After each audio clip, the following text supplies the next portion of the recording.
Okay, hi everybody, this is Doug. I'm outside of our Keller Williams real estate office today, and as you might see, we've got some construction going on outside. And that's exactly the reason I've taken this shot, is I want to talk to you today about assessments. So let's go on inside where it's a little bit quieter.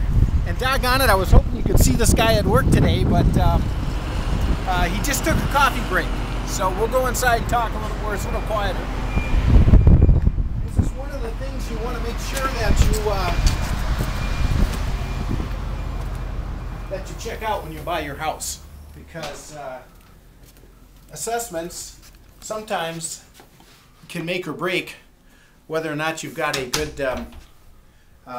deal on your house. So what I suggest to do is, when you're looking at a house, to always have your agent check with the seller to see if there's any pending improvements, just like we were looking at out outside, like for the street, the sewer, the curb, sidewalks, anything like that.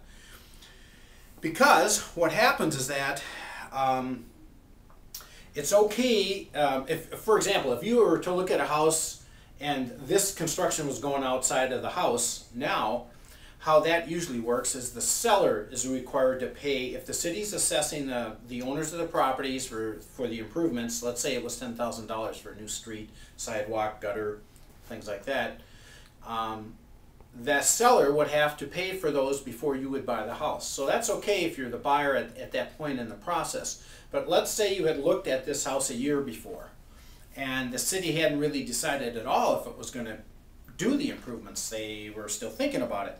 So that would be the time to check, because then you'd be the owner, and all of a sudden you get a notice from the city saying, hey, street construction is going to start, and your assessment that you're going to owe on this is $10,000. Now, even though the city gives all the homeowners a break by spreading that out, usually over 10 years or 15 years, to pay it, it's paid with your real estate taxes. You still are the owner. You still have to pay those. So if you were to sell in a couple years, you're going to have to pay the remaining balance of those assessments. That's usually the normal way to do it. So that's why you want to check and make sure. Now, if you're going to stay in the house for 10 years, no problem. You got a brand new street. Everything looks really nice, so it might be worth it. So the question becomes, even if you are going to buy the house and you really like the house, are the assessments going to be worth it in the short term if you're going to be selling? Because you want to make sure your property value goes up enough, maybe because of the new improvements and with the regular real estate market, that you're going to get that money back. So just a warning, double check, make sure your agent checks, or you do with the city. There's not anything in the plans for the next year or two going on. So good luck on buying a house, and thanks a lot for watching this video.